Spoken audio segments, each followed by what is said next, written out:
என்னுடைய வாழ்க்கையின் வாஞ்சைகளை, தரிசனங்களை உங்களோடு கூட பகிர்ந்து கொள்ள ஆசிக்கின்றேன். இந்த மார்ச் 21 70வது பிறந்த நாளை நினைவு கூர்ந்து நான் தேவனுக்கு நன்றி செலுத்துகிறபடினால் இதுவரை என்னுடைய வாழ்க்கையை தேவன் நடத்தின வழிகளையும் அவருக்காக என்னுடைய உள்ளத்தில் இருக்கிற வாஞ்சைகளையும் உங்களோடு பகிர்ந்து கொள்ள ஆசிக்கின்றேன். அப்போஸ்தலர் நடபடிகள் 20வது அதிகாரம் 24ஆம் வசனத்தை வாசிக்க கேட்போம். ஆகிலும் அவைகளில் ஒன்றையும் குறித்து கவலைப்படேன், என் பிராணனையும் நான் அருமையாக எண்ணேன், என் ஓட்டத்தை சந்தோஷத்தோടെ முடிக்கவும் தேவனுடைய கிருபையின் சுவிசேஷத்தை பிரசங்கம் பண்ணும்படிக்கு நான் கர்த்தராகிய இயேசுவினிடத்தில் பெற்ற ஊழியத்தை நிறைவேற்றவுமே விரும்புகிறேன். ஒரு ஆமென் என்று சொல்லலாமா?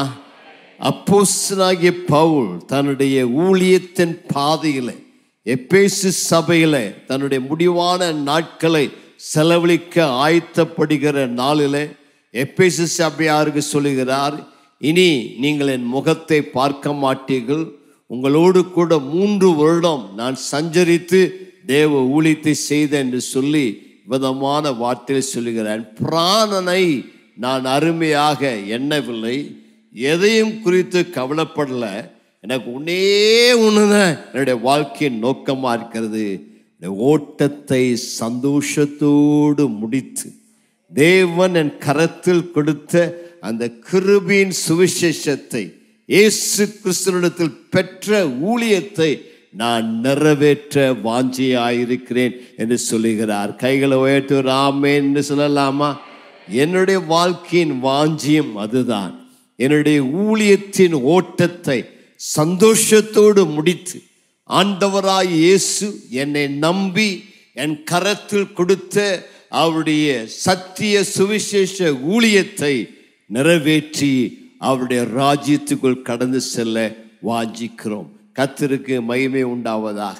கடந்த 70 ஆண்டுகள் தேவன் எனக்கு நல்லவராகவே இருந்தார். கைகளை உயர்த்தி ஒரு நன்றி சொல்லலாமா? இந்த காலையில் என்னுடைய உள்ளம் நன்றி பெருக்கெடுத்து ஓடுகிறது. இயேசு எனக்கு எவ்வளவு நல்லவராக இருந்தார், போதுமானவராக இருந்தார். அவர் என்னை கைவிடவே இல்லை, அவர் எனக்கு துணையாக இருந்தார். ஒவ்வொரு நாளும் தாயின் கற்பத்திலிருந்து நான் வெளிப்பட்ட நாள் முதல் இதுவரை இயேசுவோடு கூட இருந்து எனக்கு செய்த நன்மைகள் 1000 10,000 எண்ணி முடியாதவைகள், ஏராளமானவைகள். கடந்து வந்த பாதையை கண்ணீரோடு நினைக்கிறேன், கருத்தோடு நன்றி செலுத்துகிறேன். ஒரு நல்ல அருமையான மனைவியை தந்து 2 அருமையான குமாரர்களை கர்த்தர் கொடுத்து 4 பேர பிள்ளைகளை கொடுத்து அருமையான முத்தான வெளியேறப்பட்ட சொத்துக்களாகி உங்களை கர்த்தர் எனக்கு சொந்தமாய் தந்து அவருடைய ஊழியத்தை குறைவில்லாமல் செய்ய தேவன் தந்த பாக்கியத்திற்காக வேண்டொரு முறை கரங்களை தட்டி நல்லவர் நல்லவர் நல்லவர் உம்முடைய கிருபை என்றும் உள்ளது என்று சொல்லி அவரை நன்றியோடு கூட இந்த காலையிலே துதிக்கிறேன். கர்த்தருக்கு மகிமை உண்டாவதா. என்னுடைய வாழ்க்கையை சுருங்க ஒரே வார்த்தையில் சொன்னா எல்லாம் ஒரு கிருபை என்று தான் சொல்லுவேன். எல்லாம் அவருடைய கிருபை. நான் இன்றைக்கு இங்கே நிற்கிறது அவருடைய கிருபை, வாழ்கிறது அவருடைய கிருபை, ஊழியம் செய்வது அவருடைய கிருபை. இந்த காலையில் அவருடைய கிருபையை நான் மேன்மைப்படுத்தி உயர்த்துகிறேன். எனக்கு இந்த 70 ஆண்டுகள் நல்ல சுகத்தை, பலத்தை, ஆரோக்கியத்தை தந்து என் வாழ்க்கையை ஆசீர்வதித்த ஆண்டவர் உங்களையும் ஆசீர்வதிப்பாராக. உங்களுக்கும் நல்ல சுகத்தை, பலத்தை தருவாராக. உங்களுக்கும் தீர்க்காயுசை தருவாராக. நீங்கள் நல்லா இருப்பீர்களாக. பக்கத்திற்கு கை கொடுத்து சொல்லுங்க, பிரியமானவனே, உன் ஆத்துமா வாழ்வது போல நீ எல்லாவற்றிலும் வாழ்ந்து சுகமாயிரு.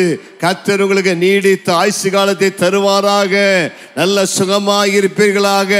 பேரன் பேத்தி பிள்ளைகளை பெற்றெடுத்து ஆசீர்வாதமாயிருப்பீர்களாக. ஒரு குறைவும் இல்லாமல் இருப்பீர்களாக. இயேசு உங்களுக்கு போதுமானவராயிருந்து உங்களை வழி நடத்துவாராக. நான் இளைஞனுமானேன், முதிர் வயதுள்ளவனுமானேன், இதுவரை நீதிமானின் சந்ததி அப்பத்துக்கு இறந்து தெரிந்ததை நான் காணவே இல்லை. கர்த்தர் நல்லவர் என்பதை என் வாழ்க்கையில் ருசித்து பார்த்தபடியால் உங்களுக்கு நன்றி செலுத்துகிறேன். இன்றைக்கு என் வாழ்க்கையின் சரித்திரத்தை, என் வாழ்க்கையின் வாஞ்சைகளை உங்களோடு பகிர்ந்து கொள்வதன் மூலம் அது உங்களுக்கு ஒரு மாதிரியாக இருக்க நான் விரும்புகிறேன். என்னுடைய வாழ்க்கையில் நான் எப்படி இயேசுவை பின்பற்றுகிறேனோ அதுபோல நீங்களும் இயேசுவை பின்பற்ற, என் வாழ்க்கையில் எவ்விதமாய் தேவன் பொருள் நான் வாஞ்சியா இருக்கிறேனோ அது உங்களுக்கு ஒரு வழிகாட்டியாக, ஒரு சாட்சியாக இருக்க, என் வாழ்வின் நோக்கங்கள், என்னுடைய வாழ்வின் தாக்கங்கள் உங்களுக்கு ஆசீர்வாதமாக இருக்க உங்களோடு கூட பகிர்ந்து கொள்கிறேன். பரிசுத்த வேதாகமத்தில் அநேக பரிசுத்தவான்களுடைய வாழ்க்கைகள் எழுதப்பட்டிருக்கிறது. அவைகளெல்லாம் நாம் வாசிக்கும் போது அவர்கள் தங்களுடைய வாழ்க்கையில சந்தித்த பிரச்சனைகள், போராட்டங்கள், அவருடைய வாழ்க்கையில அவர்கள் எவ்விதமாய் தேவனை பின்பற்றினாள் என்பது நமக்கு படிப்பினைக்காக எழுதப்பட்டிருக்கிறது. அவளை பார்க்கும் பொழுது அவர்கள் தேவனை பின்பற்றியது போல நானும் ஆண்டவரை பின்பற்ற விரும்புகிறேன் என்கிற வாஞ்சை நமக்குள் உண்டாகிறது. எனக்கு பயோகிராஃபிஸ்னா ரொம்ப பிடிக்கும். அநேக பரிசுத்தவானுடைய வாழ்க்கை சரித்திரங்களை படித்து அவர்கள் கர்த்தருக்காக தங்கள் தலைமுறையில் எப்படி பெரிய காரியங்களை செய்திருக்கிறார் என்பதை பார்க்கும்போது என்னுடைய உள்ளத்தில் ஒரு அக்கினி எழும்புகிறது. இவர்கள் கர்த்தருக்கு எப்படி செய்தார், நான் ஏன் கர்த்தருக்காக எதையாவது ஒன்று செய்யக்கூடாதுன்னு சொல்லி என் வாழ்க்கையை அர்ப்பணித்திருக்கிறேன். ஆஸ்வால்ட் சாம்பர்ஸ் என்கிற ஒரு பரிசுத்தவானுடைய வாழ்க்கையை படித்தேன் என்னுடைய 20வது வயதில். அவர்கள் சொன்னார்கள், அவருடைய ஊழியத்தின் ஆரம்பத்தில் நான் ஏதோ ஒரு மூலையில் உட்கார்ந்து ஒருவருக்கும் தெரியாமல் என் வாழ்க்கையை அப்பிரயோஜனமாய் போக விரும்பவில்லை. என் காலத்தில் நான் ஆண்டவருக்கு எதையாவது செய்ய வேண்டும் என்று விரும்புகிறேன் என்று சொல்லி அவருடைய ஜெபம் என்னுடைய ஜெபமாய் மாறியது. என்னுடைய 20வது வயதில் அதைத்தான் ஜெபித்தேன். ஆண்டவரே, இந்த உலகத்தில் சாதாரணமான ஒரு வாழ்க்கை வாழ நான் விரும்பவில்லை. என்னுடைய தலைமுறையில் உமக்காக ஏதாவது ஒன்றை செய்து ஏதாவது உமக்காக நடப்பிக்க விரும்புகிறேன், என்னை பயன்படுத்தும் என்று ஒப்பு கொடுத்தேன். இம்மட்டும் கர்த்தனை நடத்தி அவருடைய ராஜ்யத்தில் பயன்படுத்தினுடைய கிருபைகளுக்காக அவருக்கு நன்றி செலுத்துகிறேன். வேகமாக உங்களுக்கு ஒரு 4-5 காரியங்களை சுருக்கமாய் சொல்ல விரும்புகிறேன். முதலாவதாக, my passion in my life is to run the race that is set before me and complete the race with joy. என்னுடைய வாழ்க்கையின் வாஞ்சை நோக்கம் என்னவென்றால், எனக்கு முன்பதாக தேவன் வைத்திருக்கிற இந்த விசுவாச ஓட்டத்தை சந்தோஷத்தோடு ஓடி இந்த ஓட்டத்தை நிறைவாக முடிக்க விரும்புகிறேன். கர்த்தருக்கு மகிமை உண்டாவதாக. பவுல் சொன்னது போல என்னுடைய ஓட்டத்தை சந்தோஷத்தோடு ஓடி முடிக்க விரும்புகிறேன். மகிழ்ச்சியோடு, வெற்றியாய், சாட்சியாய், நாமத்துக்கு மகிமையாய் அந்த ஓட்டத்தை ஓடி முடிக்க விரும்புகிறேன். 2 தீமோத்தேயு 4வது அதிகாரம் 7ஆம் 8ஆம் வசனத்தை வாசிக்க கேட்போம். நல்ல போராட்டத்தை போராடினேன், ஓட்டத்தை முடித்தேன், விசுவாசத்தை காத்துக்கொண்டேன். இது முதல் நீதியின் கிரீடம் எனக்காக வைக்கப்பட்டிருக்கிறது. நீதி உள்ள நியாயாதிபதியாகிய கர்த்தர் அந்நாளிலே அதை எனக்கு தந்தருளுவார். எனக்கு மாத்திரமல்ல, அவர் பிரசன்னமாகுதலை விரும்பும் யாவருக்கும் அதை தந்தருளுவார். ஒரு ஆமென் சொல்லலாமா? கைகளை உயர்த்தி ஆண்டவரே, என்னுடைய வாழ்க்கையில நானும் அந்த நல்ல போராட்டத்தை போராட விரும்புகிறேன். நல்ல ஓட்டத்தை ஜெயமாய் ஓடி முடிக்க விரும்புகிறேன். விசுவாசத்தை காத்துக்கொள்ள விரும்புகிறேன். அந்த நாளில் நீதியுள்ள நியாயாதிபதியாகிய கர்த்தர் என் பெயரை கூப்பிடுகிற நாளில் நான் உம்முடைய சமூகத்தில் வந்து எனக்காக நீ வாக்கு பண்ணின அந்த ஜீவ கிடத்தை பெற்றுக்கொள்ள வாஞ்சியாயிருக்கிறேன். என்னுடைய ஜீவ கிடத்தை இழந்து போக விரும்பவில்லை. ஆகவே எனக்கு நியமித்திருக்கிற அந்த விசுவாச ஓட்டத்தை ஜெயமாய் ஓடி முடிக்க விரும்புகிறேன். அப்படின்னா நான் சீக்கிரம் செத்து போவேன்னு உங்களுக்கு சொல்லலை. நான் இன்னும் நல்ல உயிரோடு இருப்பேன். ஆமாம், கர்த்தருடைய கிருபையினால் இன்னும் வாழ்ந்திருப்பேன். ஆண்டவர் நமக்கு கற்றுக் கொடுத்த ஒரு நல்ல ஜெபம், ஒவ்வொரு விசுவாசியும் செய்ய வேண்டிய ஜெபம். 90வது சங்கீதம் 12வது வசனம் மோசே சொல்லுகிறான், ஆண்டவரே, நாங்கள் ஞான இருதயம் உள்ளவர்களாகும்படி எங்கள் நாட்களை என்னும் அறிவை எங்களுக்கு போதித்திரணும். கையை உயர்த்தி சொல்லலாமா? ஆண்டவரே, நாங்கள் ஞான இருதயம் உள்ளவர்களாகும்படி எங்கள் நாட்களை என்னும் அறிவை எங்களுக்கு போதித்தரணும். அப்படின்னா என்ன அர்த்தம்? 70 வயசா 80 வயசா இல்லை நிழல் போல இருக்கதான் எங்கள் வாழ்க்கை எங்களுக்கு தெரியாது. ஆனால் இந்த உலகத்தில் நாங்கள் வாழ்கிற ஒவ்வொரு நாளும் கர்த்தருக்கு பயப்படத்தக்க பயத்தை எங்களுக்கு போதித்தருளுவீராக. உமக்கு பிரியமாய் நாங்கள் நடக்க விரும்புகிற ஆண்டவரே, நாங்கள் எப்பொழுதும் இந்த உலகத்தில் உம்மை பிரியப்படுத்த உமக்கு மகிமையான ஒரு வாழ்க்கையை வாழ விரும்புகிறோம். அதுதான் நம்முடைய வாழ்க்கையின் ஜெபமாக இருக்கும். ஆண்டவர்கிட்ட பார்த்து கேட்ட, ஆண்டவரே எனக்கு எத்தனை வயசு வச்சிருக்கிறீரு? 70 வயசாயிடுச்சு, இன்னும் எத்தனை வருடங்கள் நான் இருப்பேன், உம்முடைய சித்தம் என்னன்னு சொல்லி ஜெபித்த போது ஆண்டவர் எனக்கு கொடுத்த ஒரு வார்த்தை தான். எத்தனை வருஷம் கேட்க விரும்புறீங்களா? ஆமாம், கரெக்டாக சொன்னீங்க. லூக்கா 2வது அதிகாரம் 26ஆம் வசனம் அபதமாய் சொல்கிறது. வாசியுங்க. கர்த்தருடைய கிறிஸ்துவை நீ காணும் முன்னே மரணமடைய மாட்டாய் என்று நீ மரணமடைய மாட்டாய் என்று பரிசுத்த ஆவியினாலே அவனுக்கு அறிவிக்கப்பட்டிருந்தது. ஒரு ஆமென் சொல்லலாமா? சிமியோன் ஆண்டவராய் இயேசுவினுடைய முதல் வருகையின் காலத்திலே ஜெபித்தான். அவனுக்கு ஆண்டவர் சொன்னாரே, இயேசுவும் கையில ஏந்தி, அவரை கையில ஏந்தி நீ ஸ்தோத்தரிப்பாய், அதுவரைக்கும் உனக்கு சாவே வராதுன்னு ஆண்டவர் சிமியோனுக்கு சொல்லியிருந்தார். அவை சிமியோன் எப்பொழுது இயேசு பிறப்பார் என்று அவருடைய முதலாம் வருகைக்காய் காத்திருந்தான். இயேசு பிறந்த பொழுது 8 நாள் குழந்தையாக கையில் ஏந்தி ஆண்டுக்கு நன்றி சொல்லி இந்த வார்த்தை சொல்லுகிறான். கர்த்தராய கிறிஸ்துவை காணும் முன்னே நீ மரிப்பதில்லை என்று சொன்ன வார்த்தையின்படி இன்றைக்கு உம்முடைய இரட்சணியத்தை என் கண்கள் கண்டது என்று சொல்லி தேவனை துதிக்கிறான். என்னுடைய வாழ்க்கையில் ஆண்டு எனக்கு கொடுத்த ஒரு வாக்குத்தத்தம், கர்த்தராகிய கிறிஸ்துவை நான் காண்பேன், தரிசிப்பேன் ஒரு வாக்குத்தத்தத்தை தேவன் எனக்கு தந்திருக்கிறார். இதுவரை இயேசுவை நான் தரிசனத்தில் பார்த்ததில்லை, இதுவரை அவருடைய சொப்பனத்தை நான் பார்த்ததில்லை. அவரை விசுவாசிக்க ஜீவிக்கிறார் என்று. ஆனால் அவர் எனக்கு கொடுத்த ஒரு வாக்குத்தத்தம், இயேசுவை நான் தரிசிப்பேன் என்கிற ஒரு வாக்குத்தத்தத்தை எனக்கு கொடுத்திருக்கிறார். அதற்காக வாஞ்சியோடு காத்திருக்கிறேன். அப்பா, உம்மை காண வேண்டும் என்று ஒவ்வொரு நாளும் அவரிடத்தில் நான் ஜெபிக்கிறேன். ஒரு நாளில் நான் அந்த இயேசுவை காண்பேன். அப்போஸ்தலர்களுக்கு கர்த்தர் கொடுத்த ஒரு கிருபை அதுதான். அப்போஸ்தலர்களுக்கு தேவன் தம்மை வெளிப்படுத்துவார். அவர்கள் தான் தேவனுடைய அப்போஸ்தலர்கள். பவுல் அப்போஸ்தலன். இயேசுவின் காலத்தில் அவர் இயேசுவை பார்க்க முடியாவிட்டால் பவுல் சொல்கிறார், அகால பிறவி போன்று எனக்கு அவர் தனியாக தரிசனமானார் என்று சொல்கிறார். அவை தேவன் அவருடைய தரிசனத்தை, அவருடைய வெளிப்பாட்டை எனக்கு தருவார் என்பதை நான் நம்பிக்கையாக இருக்கிறேன். நான் மரிக்கும் முன்பதாக இயேசுவை முகமுகமாய் தரிசிப்பேன் என்று நான் விசுவாசிக்கிறேன். அல்லாவிட்டால் இன்னொரு அர்த்தத்தில் இயேசுவின் 2ஆம் வருகை, சிமியோன் 1ஆம் வருகையிலே இயேசுவை தரிசித்தது போல அவருடைய 2ஆம் வருகை சீக்கிரமாக இருக்கிறபடினாலே எக்காலம் தொனிக்கும் பொழுது மத்திய ஆகாயத்தில் இயேசுவை முகமுகமாய் தரிசிப்பேன் என்கிற நம்பிக்கையோடு கூட நான் வாழ்கிறேன். எப்படி ஆகியிருந்தாலும் கர்த்தர் எனக்கு கொடுத்திருக்கிற வாழ்நாள் காலத்தில் அவருக்காய் ஓட விரும்புகிறேன். வார்த்தை கேட்கிற அன்பு சகோதரா, அன்பு சகோதரியே, மிக முக்கியமான காரியம் என்னவென்று சொன்னால், நீங்கள் உங்கள் வாழ்க்கையை எப்படி முடிக்கப் போகிறீர்கள் என்பதுதான் மிக முக்கியம். உங்கள் வாழ்க்கை எப்படி ஆரம்பித்தீர்கள் என்பதை விட உங்களுடைய வாழ்க்கை எப்படி முடிக்கப் போகிறீர்கள் என்பதுதான் மிக முக்கியம். ஆகவேதான் பவுல் சொல்லுகிறார், நல்ல போராட்டத்தை போராடினேன், ஓட்டத்தை முடித்தேன், விசுவாசத்தை காத்து கொண்டேன். பக்கத்தில் பார்த்துக்கலாம், விசுவாசத்தை காத்து கொண்டீர்களா? நல்ல போராட்டத்தை போராடுகிறீர்களா?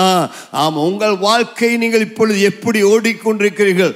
How are you running your Christian life? Pavul கலாத்தியர் நிருபத்தில் எழுதும் பொழுது, புத்தி இல்லாத கலாத்தியரே, நீங்கள் நன்றாய் ஓடினீர்கள், இப்பொழுது உங்கள் ஓட்டத்தை தடை செய்தவன் யார் என்று கேட்கிறான். நிறைய பேர் ஆரம்பம் நல்லா இருக்குது, ரட்சிப்பு நல்லா இருக்குது, சாட்சி நல்லா இருக்குது, நல்லா ஆரம்பிக்கிறாங்க. ஆனால் கொஞ்ச நாள் கழிச்சு சிடிசி பஸ் நடு ரோட்டில் ரிப்பேர் ஆகி பஞ்சர் ஆகி அங்கே பிரேக் டவுன் ஆகி இருக்கிறது போல இன்னைக்கு அநேக பெந்தேகோஸ்தே விசுவாசிகள் பஞ்சர் ஆகி நடு ரோட்டில் பிரேக் டவுன் ஆகி நின்றுட்டு இருக்கிறாங்க. பக்கத்தில் கேளுங்க, நீங்கள் பிரேக் டவுன் ஆயிட்டீங்களான்னு. ஆமாம், சில வாரம் வராங்க, ஒரு வாரம் வராங்க, பிறகு 2 வாரம் பிரேக் டவுன், 3 வாரம் பிரேக் டவுன், பிறகு மீண்டும் 3 வாரம் கழிச்சு பிரேக் டவுன் ரிப்பேர் ஆகி மறுபடியும் அடுத்த முதல் ஞாயிற்றுக்கிழமை தான் பார்க்க முடிகிறது. பக்கத்தில் பார்த்து நீங்கள் எப்படி ஓடுகிறீர்கள் என்று கேளுங்கள். நீங்கள் நன்றாய் ஓட வேண்டும். விசுவாச வாழ்க்கையில் ஓடி கர்த்தருக்காய் இருக்க வேண்டும். தேமாவை குறித்து பவுல் சொல்லும் பொழுது, தேமா என்னோடு கூட ஓட்டத்தை ஆரம்பிச்சாயா, ஆனா பாதியில் அவனை காணோம். எங்க போயிட்டான்? அவன் வெங்காய வியாபாரத்துக்கு போயிட்டான். இந்த உலகத்தின் பிரபஞ்சத்தின் மேல் ஆசை வைத்து அவன் தேவனை விட்டு பிரிந்து போய்விட்டான். How you start your Christian life is not important, and how you finish your Christian life is important. அம்மா, இயேசுவோடு ஓடுகிறீர்களா? ஐயா, இன்னைக்கு உங்க வாழ்க்கை இயேசுவோடு பின்னி பிணைந்து காணப்படுகிறதா? இயேசு உங்கள் ஜீவனா? இயேசு இல்லாத வாழ்க்கை வெறுமையான வாழ்க்கை. இயேசு இல்லாத வாழ்க்கை பிரயோஜனமற்ற வாழ்க்கை. உனக்கு பொண்ணு இருக்கலாம், தங்கம் இருக்கலாம், வீடு இருக்கலாம், சொத்து இருக்கலாம், எல்லாம் இருக்கலாம். எல்லாம் இருந்தும் இயேசு உனக்கு இல்லாவிட்டால் உன்னுடைய நித்தியம் வெறுமையானது. இயேசு உன்னோடு கூட இருப்பாரானால் உனக்கு ஒன்றும் குறைவே இல்லை. என்னுடைய ஓட்டத்தை ஜெயமாய் ஓடி முடிக்க விரும்புகிறேன். இயேசுவோடு ஓடி முடிக்க விரும்புகிறேன். இயேசுவுக்குள் அந்த விசுவாசத்தை காத்து கொண்டு ஓட விரும்புகிறேன். அதுதான் நம்முடைய வாழ்க்கை நோக்கமாக இருக்கும். ஒருவேளை உன் வாழ்க்கையில் ஓட்டத்தில் எங்கேயாவது அந்த பண்டிகை காலத்தில் இயேசுவை விட்டு விட்டது போல உன் வாழ்க்கையில் இயேசுவை விட்டு விட்டால் இன்றைக்கு திரும்ப வா, இயேசுவின் கையை மீண்டும் பற்றிக்கொள். ஆண்டவரை பார்த்து சொல்ல, ஆண்டவரே, இடையில கொஞ்ச நாள் உண்மை விட்டு விட்டேன், ரூத்தை போல மோவாவுக்கு போயிட்டேன், ஆனால் இன்னைக்கு திரும்பி வருகிறேன், பெத்லகேமுக்கு திரும்பி வருகிறேன், அப்பத்தின் வீட்டுக்கு திரும்ப வருகிறேன். இனியுமை விடுவதில்லை. கையை உயர்த்தி சொல்லுங்க, இனியுமை விடுவதில்லை, இனியுமை விடுவதில்லை. என் மரண பரியந்தம், என்னுடைய கடைசி மூச்சு வரை நான் உம்மை விடுவதில்லை. முடிவு பரியந்தம், கடைசி மூச்சு வரை உம்மை உண்மையாய் பின்பற்றுவேன். அதுதான் என்னுடைய வாழ்க்கையின் தரிசனமா இருக்கிறது. என்னுடைய வாழ்க்கையில ஆண்டவருக்கு முன்பதாக அப்போஸ்தலனாகிய பவுலை போல சாட்சி கொடுக்க விரும்புகிறேன். அப்போஸ்தலனாகிய பவுல் 20ஆம் அதிகாரம் அப்போஸ்தலர் 20:33 சொல்லுகிறார், ஒருவருடைய பொன்னையாகிலும் ஒருவருடைய வெள்ளியாகிலும் ஒருவருடைய வஸ்திரத்தியாகிலும் நான் இச்சிக்கவில்லை. எனக்கு வேண்டியது இந்த கைகளை வேலை செய்து என்னோடு கூட இருந்தவர்களை எல்லாம் காப்பாற்றியது. ஒருத்தருடைய பொருளை நான் இச்சிக்கவில்லை. உங்களுக்கு முன்பதாக நான் குற்றமற்ற மனசாட்சியுடையவனாக இருக்க விரும்புகிறேன். என்னுடைய வாழ்க்கையிலும் உங்களுக்கு நான் சொல்லுகிற சாட்சி அதுதான். இதுவரை இயேசுவை உண்மையாய் பின்பற்றின, ஒருவரையும் வஞ்சிக்கவில்லை, ஒருவரையும் ஏமாற்றவில்லை. நான் குற்றமற்ற மனசாட்சியுடையவனாய், பரிசுத்தமுள்ளவனாய், சாட்சியுள்ளவனாய் இயேசுவை வைராக்கியத்தோடு பின்பற்றி அவருக்கு சாட்சியாய் வாழ்ந்து வருகிறேன்.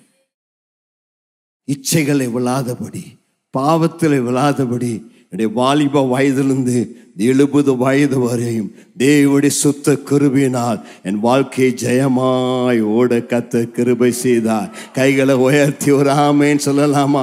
உங்க வாஞ்சி அதுதாங்க இருக்க வேண்டும். விழுந்து விழுந்து எழுந்து ஓடுகிற வாழ்க்கை இல்லை. கையை உயர்த்தி கேளுங்க, ஆண்டவரே, பரிசுத்தமான குற்றமற்ற மாசற்ற பக்தியுள்ள தூய்மையான வாழ்க்கை வாழ எனக்கு கிருபை தருவீராக. இந்த உலகம் என்னை இழுக்காதபடி, பாவம் என்னை இழுக்காதபடி, சாத்தானுடைய வஞ்சக வழியில் விழுந்து விழுந்து எழுந்திருக்காதபடி எப்பொழுதும் செம்மையாய் ஓடக்கூடிய இருதயத்தை எனக்கு தருவீராக. தாவீதை குறித்து சொல்லும் பொழுது, அவன் வலது இடதுபுறம் விலகாமல் செம்மையாய் தேவனை பின்பற்றினா.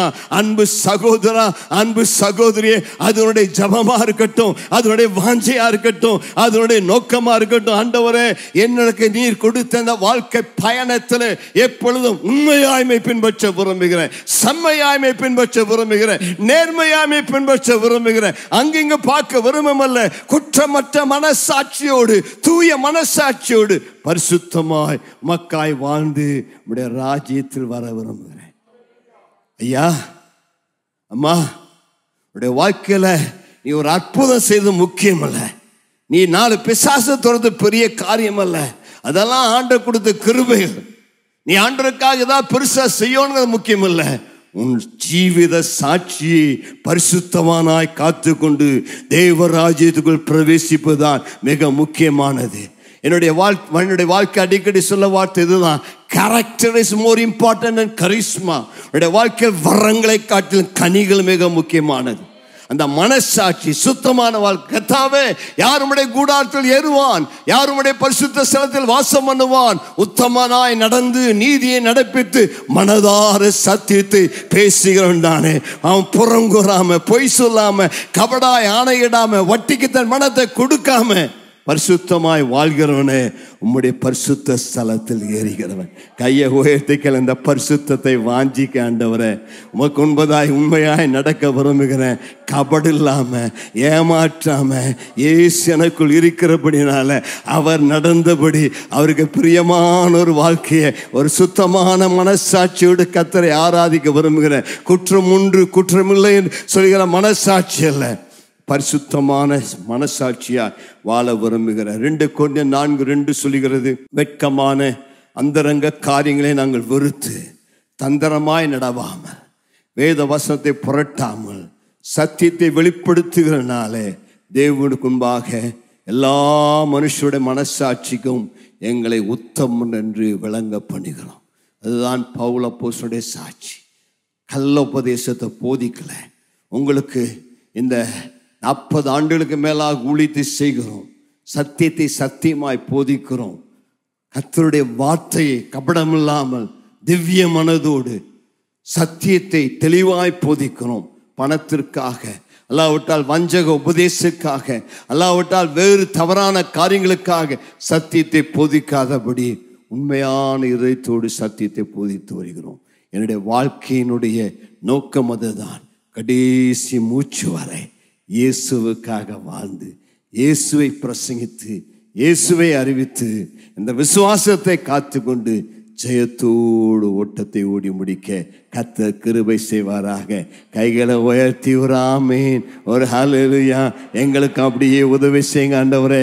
எங்கள் வாழ்க்கையின் சாட்சியை காத்துக்கொள்ள கிருபை தருவீராக. 2வது, என்னுடைய வாழ்க்கையின் நோக்கம் என்ன? இந்த வாழ்க்கையின் நோக்கம் என்னை குறித்த அவரது தீர்க்கதரிசன நோக்கத்தை, திட்டத்தை நான் நிறைவேற்றும்படியாய் விரும்புகிறேன். Want to fulfill the prophetical plan of God in my life. வாசிங்கள் 40வது சங்கீதம் 7ஆம் 8ஆம் வசனத்தை வாசிங்க. அப்பொழுது நான் இதோ வருகிறேன், புஸ்தக சுருளில் என்னை குறித்து எழுதியிருக்கிறது. என் தேவனே, உமக்கு பிரியமானதை செய்ய விரும்புகிறேன். உமது நியாயப்பிரமாணம் என் உள்ளத்திற்குள் இருக்கிறது என்று சொன்னேன். சங்கீதக்காரனாகிய தாவீது சொல்லும் பொழுது அவதமாய் சொல்லுகிறார், புஸ்தக சுருளில் என்னை குறித்து எழுதியிருக்கிறது. கர்த்தாவே, இதோ நான் வருகிறேன், என்னை குறித்து நீர் எழுதினதை நிறைவேற்ற இதோ நான் வருகிறேன் என்று சொல்லுகிறார். ஒரு ஆமேன் சொல்லலாமா? பக்கத்திற்கு கை கொடுத்து, உங்களை குறித்து புஸ்தக சுருளை எழுதி வச்சுக்க தெரியுமான்னு கேளுங்க.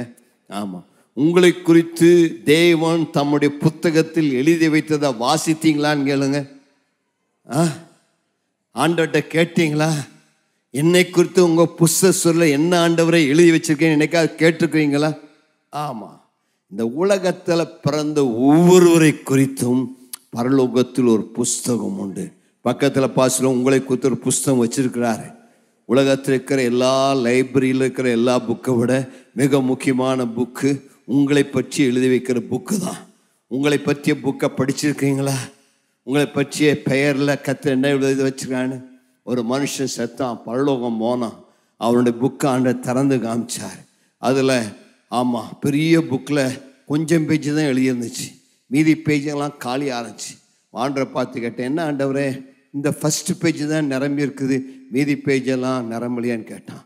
சொன்னால், நீ கொஞ்ச நாள் தான் எனக்காக தான் செஞ்சேன், மீதி நாளெல்லாம் உனக்காக வாழ்ந்தான், அதனால இந்த பேஜெல்லாம் காலியாக இருக்குதுன்ட்டார். உங்கள் புக்கு எப்படி இருக்குதுன்னு கேளுங்க. உங்கள் புக்கெல்லாம் நிரம்பி இருக்குதா? ஆமாம். உங்கள் வாழ்க்கை குறித்து தேவனுக்கு ஒரு நோக்கம் உண்டு. உங்கள் வாழ்க்கை குறித்து தேவனுக்கு ஒரு திட்டம் உண்டு. நீங்க சும்மா இந்த உலகத்தில் பிறந்தேன், சாப்பிட்டேன், செத்தேன் என்பதற்காக இந்த உலகத்தில் பிறக்கவில்லை. இந்த உலகத்தில் கர்த்தர் உங்களை பிறப்பித்ததற்கான ஒரு தெய்வீக நோக்கம் உண்டு. கையை உயர்த்தி சொல்லுங்க, ஆண்டவரே, என்னை குறித்த நோக்கத்தை வெளிப்படுத்துவீராக. ஆதியாம் 5ஆம் அதிகாரத்தில் அவன் பிறந்தான், சாப்பிட்டான், செத்தான், கல்யாணம் பண்ணான்னு எழுதி வச்சது. அவன் பிறந்தான், குழந்தைய பெத்தான், செத்தான். நான் சொல்றதை நம்மளேனா படிச்சு பாருங்க. ஆதியாம் 5ஆம் அதிகாரத்தில் அவன் பிறந்தான், குழந்தைய பெற்றான், செத்தான். உன்னை குறித்து அப்படி எழுதப்படக்கூடாது.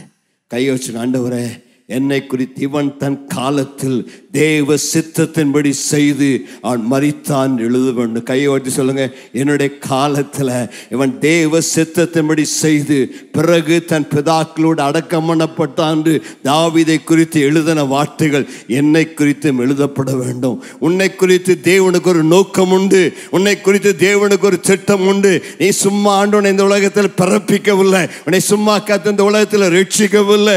கத்தவனை ரட்சித்த நோக்கம் நீ அவருக்காக அவருடைய திட்டத்தை நிறைவேற்ற, அவருடைய தெய்வீக ராஜரீக தீர்க்கதரிசன திட்டத்தை நிறைவேற்றும்படியாகவே உன்னை இந்த காலத்தில் அவருடைய ராஜ்யத்தில் வைத்திருக்கிறார். அந்த நோக்கத்தை நீ அறிய வேண்டும், அவரை பார்த்து கேட்க வேண்டும். ரிக் வார் என்று சொல்லப்பட்ட ஒரு அருமையான வேத பண்டிதர் பர்பஸ் ட்ரிவன் லைஃப், நோக்கத்தால் உந்தி தள்ளப்பட்ட வாழ்க்கை என்ற ஒரு அழகான புத்தகத்தை எழுதியிருக்கிறார். இந்த புத்தகத்தை நீங்கள் வாங்கி வாசிக்க வேண்டும். உங்களுக்கு லைஃப் குரூப்பில் கூட அந்த புத்தகத்தை நடத்திக்கலான்னு நம்புகிறேன். ஆக என்னுடைய வாழ்க்கையில் அவருடைய நோக்கம் என்ன, நான் அவருக்காக என்ன செய்ய வேண்டும், அதுதான் உங்களுடைய வாழ்க்கையின் ஜபமாக வாஞ்சியாக இருக்க வேண்டும். எரேமியா 29:11 சொல்லும் பொழுது, நீங்கள் எதிர்பார்த்திருக்கிற முடிவை நான் உங்களுக்கு தரும்படியாய் நான் உங்கள் பேரில் நினைத்திருக்கும் நினைவுகள் தீமைக்கானவைகள் அல்ல, அவைகள் சமாதானத்துக்கு ஏதுவானவைகளே. கைகளை உயர்த்து ராமன் சொல்லலாமா? உன் வாழ்க்கை குறித்த ஒரு நிச்சயமான நம்பிக்கை உண்டு. You have a divine destiny. உங்களுக்கு ஒரு நிச்சயமான எதிர்காலம் உண்டு. கையை உயர்த்தி சொல்லுங்க, என் வாழ்க்கை குறித்த ஒரு நிச்சயமான எதிர்காலத்தை தேவன் எழுதி வைத்திருக்கிறார், நான் அதை நிறைவேற்றுவேன். ஹல்லேலூயா. உங்கள் வாழ்க்கை பற்றிய தெய்வீக திட்டம் வித்தியாசமானது. எல்லாத்துக்கும் ஒரே திட்டம் அல்ல, ஒவ்வொருக்கும் ஒவ்வொரு விதமான திட்டங்கள். ஆனால் அதை நான் அறிந்து அந்த சித்தத்தின்படி செய்ய வேண்டும். இந்த உலகத்தில் தாயின் கற்பத்தில் நான் தோன்றும் முன்பதாகவே என்னை குறித்து தேவன் எழுதி வைத்தார். நான் என்னென்ன காரியங்களை செய்ய வேண்டும் என்று சொல்லி தாயின் கற்பத்தில் இருக்கும்போது என்னை அவருக்காய் பிரித்தெடுத்தார். நான் ஒரு நாள் இந்த ஊழியத்தை செய்வேன், பாஸ்டா வருவேன் நினைக்கவே இல்லை. ஆனால் 19வது வயதில் தேவன் என்னை ஊழியத்துக்கு அழைத்தார். நான் ஒரு டாக்டராக போக வேண்டும், ஒரு பிஸ்னஸ் மேனாக இருந்து நல்ல பணம் சம்பாதித்து என் தகப்பன் தாய்க்கு ஊழியத்தில் உதவி செய்வேன் என்று விரும்பினேன். ஏனென்றால் தகப்பன் தாய் ஊழியத்தை செய்த நாட்களை பாடுகள், கஷ்டங்கள், நிந்தைகள், உபவாசங்கள், பட்டினிகள் கடந்தால். நான் குழந்தையா இருந்த போது 3 நாள் சாப்பாடு இல்லை, சாப்பாடு இல்லாமல் 3 நாள் மிகவும் கஷ்டப்பட்டோம். எங்களுடைய சிறு பிராயங்கள் மிகுந்த ஏழ்மை நிறைந்ததாய், ஒரு நேரம் ஆகாரம் கூட இல்லாதபடி கஷ்டப்பட்ட அநேக நாட்கள் உண்டு. போட்டுக்குள்ள சரியான வஸ்திரங்கள் இல்லை, சரியாக பள்ளிக்கூடம் போக வசதி இல்லை.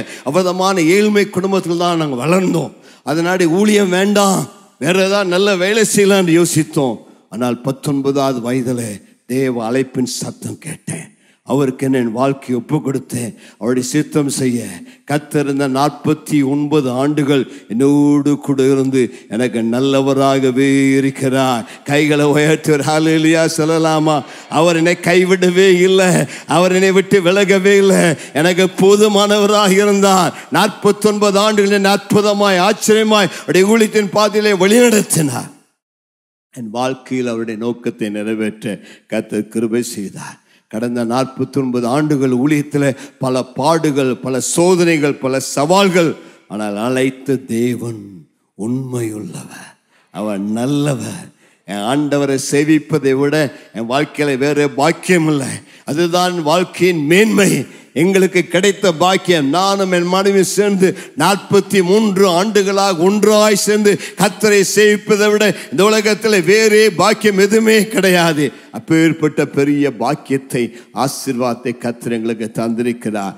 கயறத்தால இந்த 43 ஆண்டுகளில் குடும்பமாக கர்த்தர் எங்களை 65 தேசங்களுக்கு மேலாக உலகம் முழுவதும் சுவிசேஷத்தை அறிவிக்க எங்களை அனுப்பி தந்திருக்கிறார். கைகளை தட்டி ஆண்டுக்கு நன்றி சொல்லலாமா? ஏறத்தால் 5 கண்டங்களிலும், ஆப்பிரிக்கா, அமெரிக்கா, ஆசியா, இன்னும் எல்லா ஆஸ்திரேலியா, எல்லா கண்டங்களிலும் சுவிசேஷத்தை அறிவிக்கக்கூடிய பாக்கியத்தை தந்திருக்கிறார். லட்சக்கணக்கான மக்களுக்கு இயேசுவின் நற்செய்தியை இயேசு ஜீவிக்கிறார் என்று தைரியமாய் பிரகடனப்படுத்தியிருக்கிறோம். எங்களுடைய ஊழியத்தின் மூலமாய் கர்த்தர் ஆயிரக்கணக்கான மக்களை ரட்சித்திருக்கிறார். ஆயிரக்கணக்கான மக்களுக்கு நாங்கள் ஞானஸ்தானம் கொடுத்திருக்கிறோம். 2600க்கு மேற்பட்ட திருச்சபைகளை ஸ்தாபிக்க கர்த்தர் கிருபை கொடுத்திருக்கிறார். ஆயிரக்கணக்கான திருமணங்கள் நடத்தி வைத்திருக்கிறோம். நூற்றுக்கணக்கான ஆயிரக்கணக்கான பாஸ்டர்ஸை ஆர்டைன் பண்ணி இருக்கிறோம். பல சபைகளை கட்டி பிரதிஷ்டை பண்ணி இருக்கிறோம்.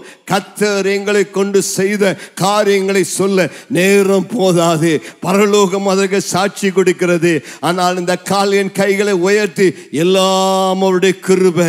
எங்கள் பலத்தினால் அல்ல, எங்கள் சக்தியினால் அல்ல, எங்கள் ஞானத்தினால் அல்ல, எங்கள் சாமர்த்தியத்தினால் அல்ல, கர்த்தருடைய அளவற்ற கிருபையினாலே, கர்த்தர் எங்களை தெரிந்து கொண்டபடினாலே, அவருடைய அபிஷேகங்கள் மேல் இருந்தபடினாலே இவ்வளவு மாபெரும் ஊழியத்தை எத்தனை ஆண்டுகளாய் செய்ய கர்த்தர் தந்த கிருபைக்காக நல்ல கைகளை உயர்த்தி அவருக்கு ஒரு நன்றி விழி ஸ்தோத்திர விழி செலுத்துவோமா?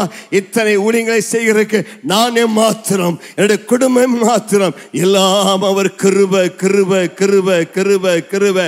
ஆயிரக்கணக்கான சபைகள், ஆயிரக்கணக்கான ஊழியங்கள் எல்லாம் அவருடைய கிருபை.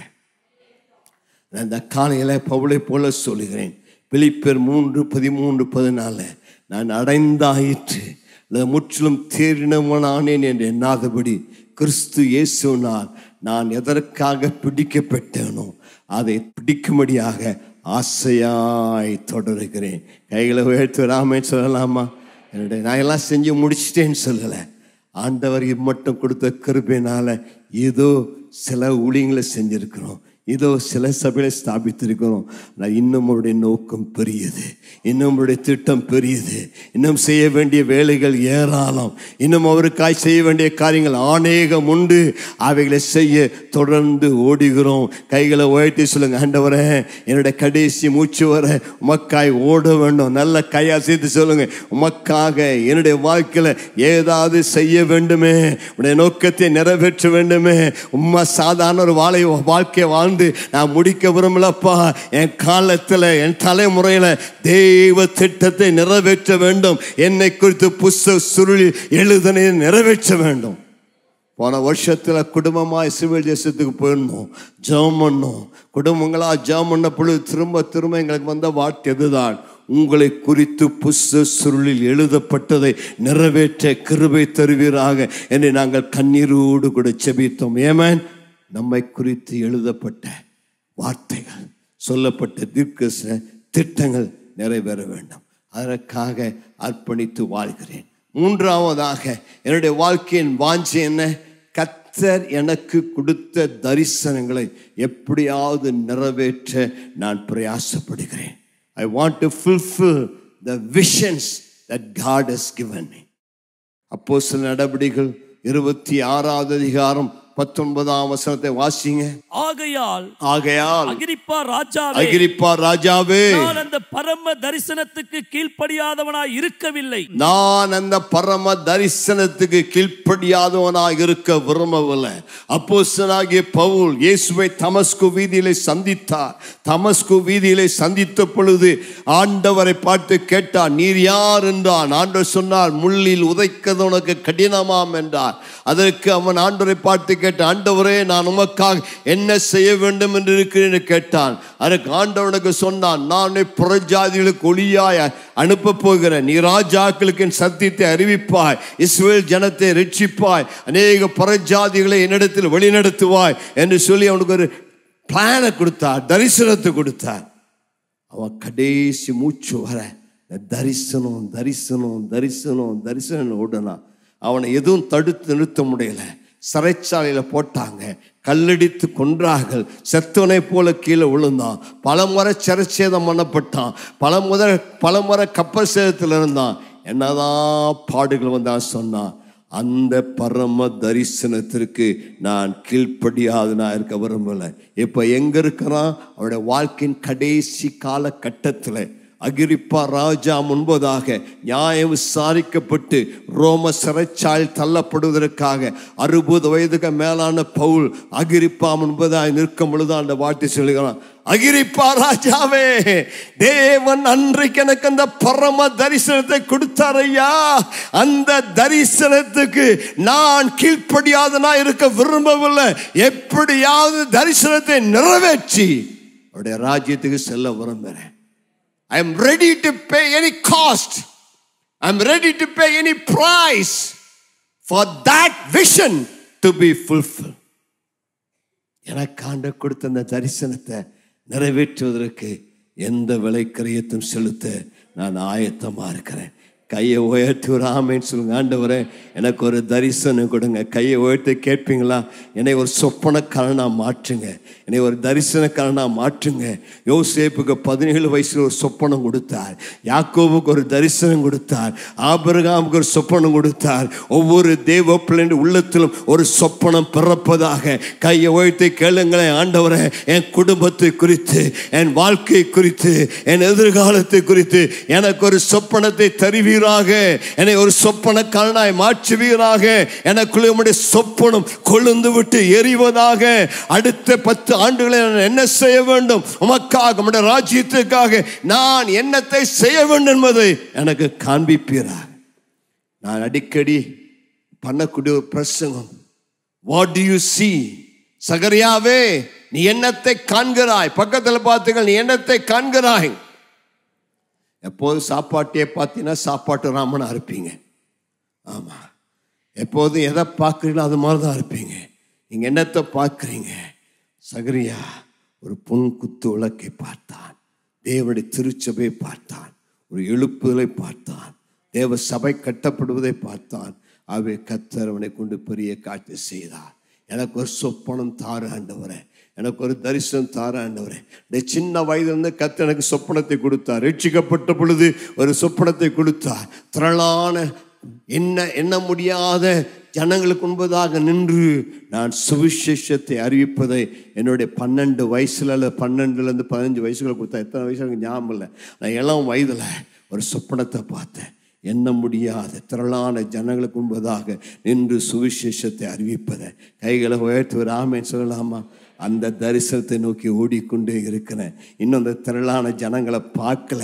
ஆனால் நான் சாகருக்கு முன்னாடி திரளான ஜனங்களுக்கு முன்பதாக நின்று தேவனுடைய வார்த்தையை கொடுப்பேன் என்று நிச்சயமாய் நம்புகிறேன். கைகளை தட்டி கர்த்தரை மகிமைப்படுத்தலாமா?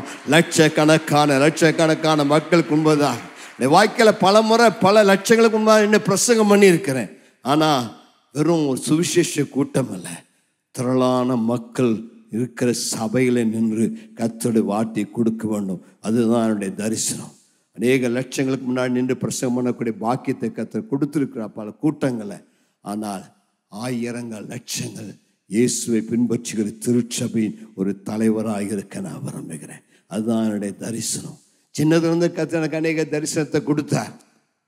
என்னுடைய 19ஆம் வயதில் ஊழியத்துக்கு வந்தேன். ஆமாம், நான் ஊழியத்துக்கு வந்த ஆரம்ப நாட்கள் 21 வயசில் ஊழியத்தை செய்ய ஆரம்பித்த பொழுது ஒரு பைபிள் காலேஜ் ஆரம்பிக்க ஒன்று என்ன தரிசனத்தை கொடுத்தார். கையில் பணம் இல்லை, ஆனால் விசுவாசம் இருந்தது. பணம் இல்லாமல் விசுவாசத்தினால கால் நடந்தேன். ஒரு இடத்த கேட்டேன், கர்த்தர் இடத்தை கொடுத்தார். பைபிள் காலேஜ் ஆரம்பித்தோம். அதற்கு பேர் Bethel faith spark Bible college என்று 1979ஆம் ஆண்டில் அந்த பைபிள் காலேஜ் ஆரம்பித்தேன். இன்றைக்கு ஆயிரக்கணக்கான ஊழியர்கள் அந்த கல்லிலிருந்து புறப்பட்டு அணியணியாய் தேவனுக்கு உலகம் முழுவதும் ஊழியம் செய்து கொண்டிருக்கிறார்கள். கைகளை உயர்த்தி நன்றி சொல்லலாமா? 26ஆவது ஆண்டில் எனக்கு திருமணமானது. நான் என் மனைவியின் திருமணம் ஆன பொழுது ஒரு பேப்பர் எடுத்து வாரந்தோறும் வாசித்து ஜெர்மனி, ஆண்டவரே எங்கள் வாழ்க்கைக்குள்ள தரிசனங்களுக்கு வெளிப்படுத்தும் என்றோம். ஆண்டவர் அநேக தரிசனங்கள் வெளிப்படுத்தினார். அவர்களெல்லாம் பேப்பரில் எழுதி வைத்தோம். 26 வயதில் 25 தரிசனங்களை கொடுத்தார். அவர்கள் எல்லாவற்றையும் கர்த்தர் அற்புதமாய் நிறைவேற்றினார். 26 வயசில் கையில் பணம் இல்லை, 150 ரூபாய் வாடகை வீட்டில் குடியிருந்தோம். ஃப்ரிட்ஜ் இல்லை, கார் இல்லை, ஒன்று இல்லை. அந்த உள்ளத்தில் தரிசனம் இருந்தது. தரிசனத்தை எழுதி வைத்தோம். ஆண்டவரே, நாங்கள் அநேக சில்ட்ரன்ஸ் ஹோம் ஆரம்பிக்க விரும்புகிறோம், கம்ப்யூட்டர் ஸ்கூல் ஆரம்பிக்க விரும்புகிறோம், டெய்லரிங் ஸ்கூல் ஆரம்பிக்க விரும்புகிறோம், இன்னும் அநேக ஸ்கூல்ஸ் ஆரம்பிக்க விரும்புகிறோம், இன்னும் பல காரியத்தை செய்ய விரும்புகிறோம்னு சொல்லி எழுதி வைத்தோம்.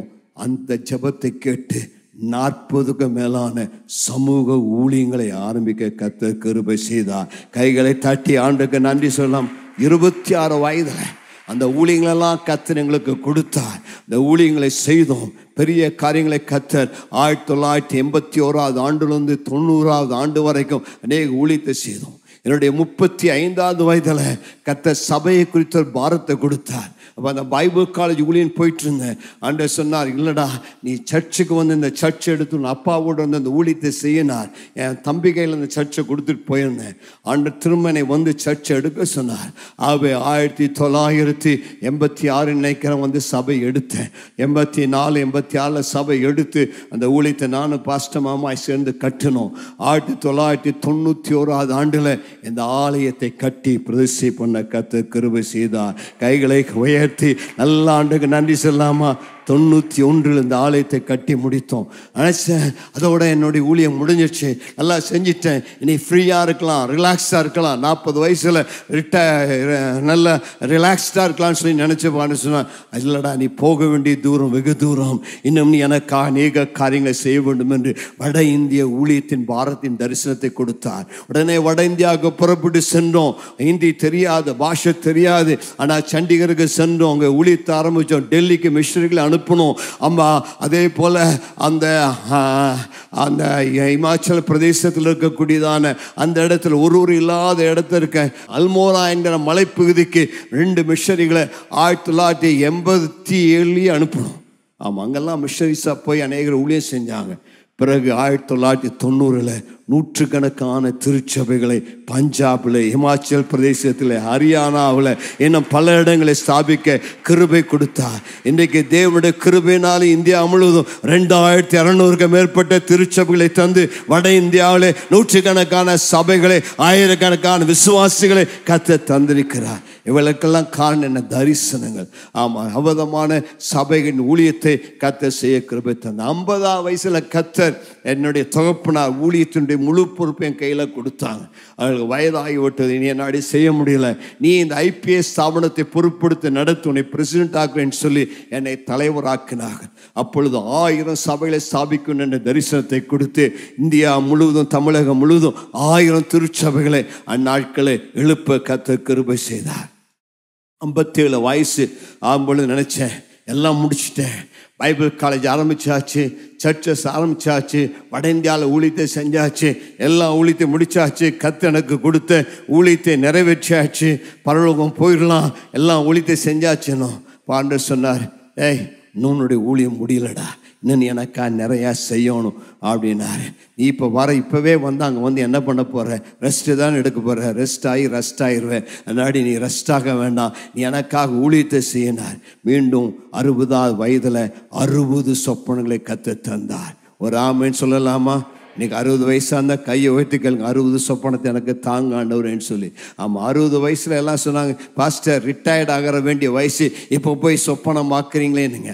ஆணுடைய ஊழியத்தில் ரிட்டையர்மெண்ட்டே கிடையாது, ரீடயரிங் தான் இருக்குது. டயரை ரீட்ரேட் பண்ணுறது போல் 60 ஆகிட்டா கத்த மறுபடியும் ரீஃபயர் பண்ணிக்கிறார், ரீடயர்ட் பண்ணிக்கிறார். ஏமா நான் 60 ரிட்டையர் ஆகலாம், 65 ரிட்டையர் ஆகலான்னாரு. ஆனால் 60 தான் கத்த பெரிய தரிசனத்தை கொடுத்தார். 60 ஆண்டவர் சொன்னார், இந்த சர்ச்சில் இதை விட ஒரு பெரிய ஆலயத்தை கட்ட வேண்டும், 10,000 பேர் உட்காரக்கூடிய ஒரு ஆலயத்தை கட்டுன்னு சொன்னார். ஆண்டவரே, இதுவரைக்கும் பட்ட பாடுகள் போதும், சிந்தனை கண்ணீர் போதும், இனி கஷ்டப்பட விரும்பல, இனி ஜாலியாக ரிலாக்ஸாக விரும்பினார். இல்லை, இதுவும் சர்ச்சில் இது சண்டே ஸ்கூல் மாதிரி இருக்கும், பெரிய ஆலயத்தை கட்டினார். அவர் கொடுத்த தரிசனத்தின்படி 60வது வயதில் பெரிய இடத்தை பார்க்க ஆரம்பித்தோம். 37 ஏக்கர் உள்ள இடத்தை கர்த்தர் கொடுத்தார். இப்பொழுது தரிசனத்தை கொடுத்திருக்கிறார். பெரிய 10,000 பேர் உட்காரக்கூடிய ஆலயத்தை கட்ட வேண்டும் எங்க தரிசனத்தை கர்த்தர் கொடுத்து இப்பொழுது அதற்கான பிளான் எல்லாம் ரெடி ஆகிட்டு வருகிறது. இந்த வருடம் முடிவதற்குள்ளாக அந்த ஆலயத்துக்கு அஸ்திவாரம் போட கர்த்தர் கிருபை செய்வார் என்று விசுவாசிக்கிற நல்ல கைகளை தட்டி ஏமன். கர்த்தர் இன்னும் தரிசனத்தை கொடுத்தார். என்ன கொடுத்தார்? 5000 திருச்சபைகளை ஸ்தாபிக்க வேண்டும், 5 லட்சம் விசுவாசிகள் வர வேண்டும், 500 திருச்சபை கட்டடங்களை கட்டி எழுப்ப வேண்டும், 10,000 விசுவாசிகள் கர்த்தரை சேவிக்க வேண்டும். இப்போ எனக்கு 70 வயசாச்சு. இப்போ என்னை பார்த்து பாஸ்டர் இன்னும் தரிசனம் உங்களுக்கு இருக்குதான்னு கேட்டீங்கன்னா நிறைய இருக்குது. எங்கள் பிள்ளைகள் பார்த்து சொல்லிட்டாங்க, அப்பா நீங்கள் தரிசனம் பார்த்தது போதும், நம்ம எங்களுக்கு ரொம்ப ஓவர் ஒர்க் பண்ணுறீங்க, உங்கள் தரிசனத்துக்கு பின்னாடி எங்களால் ஓட முடியல அப்படின்ட்டாங்க. அதனால இப்போ தரிசனம் பார்க்குற வேலையை அவங்களுக்கு கொடுத்துட்டேன். நான் பார்த்து போதுண்டா, நீங்கள் தரிசனம் பாருங்கடான்ட்டேன். இனி அவங்க தரிசனம் அவங்க ஓடட்டும், இந்த தரிசனங்களை நிறைவேற்றி முடிப்போன்னு சொல்லி ஓடிக்கொண்டிருக்கோம். ஆனால் என்னுடைய உள்ளத்தில் இன்னும் தேவனுடைய அக்கினி பற்றி எரிந்து கொண்டிருக்கிறது. தேவனுக்காக ஏதாவது செய்யணும், ஏதாவது செய்ய வேண்டும் என்று உள்ளம் துடித்து கொண்டே இருக்கிறது. எல்லா கைகளை உயர்த்தி சொல்லுங்க, ஆண்டவரே உமக்காக என்னை ஒரு சொப்பனக்காரனாய் மாற்றுவீராக, உமக்காக என்னை ஒரு தரிசனக்காரனாய் மாற்றுவீராக, உமக்காக நான் ஏதாவது செய்ய எனக்கு கிருபை தருவீராக. ஹல்லேலூயா. இன்றைக்கு நான் உங்களுக்கு சொல்ல விரும்புகிறேன், தேவன் உங்களுக்கு தந்த தரிசனங்கள் நிச்சயம் நிறைவேறும். தேவன் பொய் சொல்ல மனிதன் அல்ல, அவர் வாக்கு மாற மனுபுத்தன் அல்ல. அவர் உனக்கு சொன்னதை நிச்சயம் நிறைவேற்றுவார். உங்கள் சொப்பனம் நிச்சயம் நிறைவேறும். கர்த்தர் கொடுத்த வாக்குத்தத்தங்கள் நிச்சயம் நிறைவேறும். கர்த்தர் உங்களை தம்முடைய ஊழிய களத்தில் இதுவரை பயன்படுத்திராத விதத்தில் பயன்படுத்த போகிறார். எழுப்புதலின் நாட்கள் வந்திருக்கிறது, அற்புதத்தின் நாட்கள் வந்திருக்கிறது, உங்களுடைய தரிசனங்கள் சொப்பனங்கள் நிறைவேறும் நாட்கள் வந்திருக்கிறது. தேவன் உங்களுக்கு சொல்லக்கூடிய வார்த்தை, என்னை மட்டுப்படுத்தாதே, do not limit me, என்னை மட்டுப்படுத்தாதே. நீ நினைப்பதை காட்டிலும், நீ சிந்திப்பதை காட்டிலும் உன்னை கொண்டு உன் மூலமாய் நான் செய்யக்கூடிய காரியங்கள் அதி பயங்கரமாய் இருக்கும். ஷாபா லகபா. சிலருக்கு தீர்க்கமாய் வார்த்தை வருகிறது, நீ என்னை மட்டுப்படுத்தாதே, don't limit me. உன்னுடைய நினைவிலே, உன்னுடைய எண்ணத்திலே, உன்னுடைய சிந்தனையிலே நீ சிந்திப்பதை காட்டிலும் உன் தேவன் பெரியவர். உனக்காக உன்னை கொண்டு உன் மூலமாய் ஜாதிகளை சந்திக்க திட்டம் வைத்திருக்கிறார். ராஜாக்களை, பிரபுக்களை சந்திக்க திட்டம் வைத்திருக்கிறார். இன்றைக்கு இயேசுவின் நாமத்திலே உள்ளத்திலே தரிசனங்கள் பிறப்பதாக, சொப்பனங்கள் வருவதாக, தெய்வீக திட்டங்கள் வெளிப்படுவதாக. ஏதோ பிறந்தோம் வாழ்ந்தோம் இருக்காத. ஆண்டவரே, I want to do something, want to fulfill the vision. The vision is burning in my bones. தரிசனம், நான் சொல்லுகிற வண்ணமாக, தரிசனம் இல்லாதவன் சீக்கிரம் செத்து போவான், தரிசனம் இருக்கிறவன் சாகவே மாட்டான். ஒரு ஆமென் சொல்லலாமா? பக்கத்தில் பார்த்துக்கலங்க, நீங்கள் சாக விரும்புறீங்களா உயிரோடு இருக்க விரும்புகிறான்னு கேளுங்க. தரிசனம் என்னைக்கு போச்சு உனக்கு செத்து போயிடுவேன். ஆமாம், தரிசனம் இருந்தவனுக்கு சாவே வராது. இன்னைக்கு நான் உயிரோடு இருக்கிற காரணம் தரிசனம். தரிசனனை வாழ வைக்கும், தரிசனனை ஓட வைக்கும், தரிசனனுக்கு நல்ல கைகால்கள் பலனை தரும். தரிசனம் இருக்க வரைக்கும் நீ நல்ல சுகமாக இருப்பாய். நான்காவதாக, ஆமா, my passion is to raise up the next generation for Jesus. எனது வாழ்க்கையின் வாஞ்சை அடுத்தொரு சந்ததியை, அடுத்தொரு தலைமுறையை இயேசுவுக்காக எழுப்ப வேண்டும். ஒரு ஆமென் சொல்லலாமா? 22ஆம் சங்கீதம் சொல்லுகிறது, கடைசி 2 வசனங்கள், ஒரு சந்ததி அவரை சேவிக்கும், தலைமுறை தலைமுறையாக அது ஆண்டவருடைய சந்ததி எனப்படும். அவள் வந்து அவரே வேலை செய்தார் என்று பிறக்க போயவர்களுக்கு அவருடைய நீதியை அறிவிப்பார்கள். ஆமென் சொல்லலாமா? நம்முடைய தேவன் தலைமுறைகளின் தேவன். தம்மை அவர் அறிமுகப்படுத்தும் பொழுது ஆபிரகாம், ஈசாக்கு, யாக்கோபு என்னும் தேவன் என்று சொல்கிறார். 3 தலைமுறைகளை ஒன்றாக சொல்கிறார். ஒரு தலைமுறை மட்டும் சொல்லியிருக்கலாம், ஆனால் அந்த 3 தலைமுறைகளையும் சேர்த்து 3 பேரையும் சேர்த்து சொல்கிறார். அப்படின்னா 3 தலைமுறைகள் ஒரே சமயத்தில் அவரை சேவிக்கும். இப்போ பார்த்தீங்கன்னா நான், என்னுடைய பிள்ளைகள், என்னுடைய பேர பிள்ளைகள் 3 சந்திகளை அவரை சேவிக்கிறோம். இன்றைக்கி காலையில் ஒரு பெண் என்னை வந்து பார்த்தால், குடும்பமாய் வந்து என்னை பார்த்து எனக்கு கல்யாணத்துக்கு டேட் கொடுங்கன்னு கேட்டாங்க. அந்த குடும்பம் யாருன்னு கேட்ட பொழுது அவர் சொன்னாங்க, நான் கொள்ளு பேத்தி, என்னுடைய கொள்ளு தாத்தா தான் அந்த சர்ச்சுக்கு முதல்ல வந்தார், அதுலேருந்து 4 தலைமுறையாக அந்த சபைக்கு வருகிறோன்னு சொன்னாங்க. காமராஜபுரத்துலேருந்து ஜோசப்புங்கிற ஒரு தாத்தா வந்தால் நம்ம சர்ச்சுக்கு. சொன்னார், பட்டேல் ரோட்டில் நீங்கள் இல்லை, இந்த பவர் ஹவுஸில் நீங்கள் சர்ச் இருக்கும்போது நாங்கள் வந்தோம். பவர் ஹவுஸில் நானும் அந்த ஐயாவும் அந்த அம்மாவும் வந்தாங்க. அவங்க மகன் வந்து ரட்சிக்கப்பட்டாங்க. அவங்களோட மகளுடைய மகள் இந்த ஆலயத்திருக்கிறாங்க. இன்னைக்கு அந்த காமராஜ் டேஸ் ஜோசப்புடைய மகளுடைய மகளுடைய மகளுடைய மகளுக்கு கல்யாணம். அவன் வந்து என்னை கேட்டா, எனக்கு டேட் கொடுங்க பாஸ்டர், கல்யாணம் நடத்த, நல்ல அழகான பிள்ளை. எனக்கு என்ன சந்தோஷம், 4வது தலைமுறையாய் இந்த ஆலயத்தில் கர்த்தரை சேவிப்பது நல்ல கைகளை தட்டி கைகளை வச்சு தலைமுறை தலைமுறையாய் அவர் எங்கள் தேவன். அவங்க மட்டும் இல்லை, இந்த சபையில் அது மாதிரி அநேக நூற்றுக்கணக்கான குடும்பங்கள் இருக்கிறீர்கள். பட்டியல் ரோட்டிலிருந்து அநேகர் வரவங்க இங்கே இருக்கிறாங்க. தலைமுறை தலைமுறையாக இந்த சபையில் நிலைத்து நிற்கிற விசுவாசிகள், வேரூன்றினவர்கள், இந்த சபையினுடைய குமாரர்கள் குமாரத்திகள், கொள்ளு பேத்திகள், கொள்ளு பேரன்கள், இன்னும் கொள்ளுக்கு கீழே ஏதாவது இருந்தால் அந்த பேரன்கள் அந்த பேத்திகள் இருக்கிற திருச்சபை தான் இந்த திருச்சபை.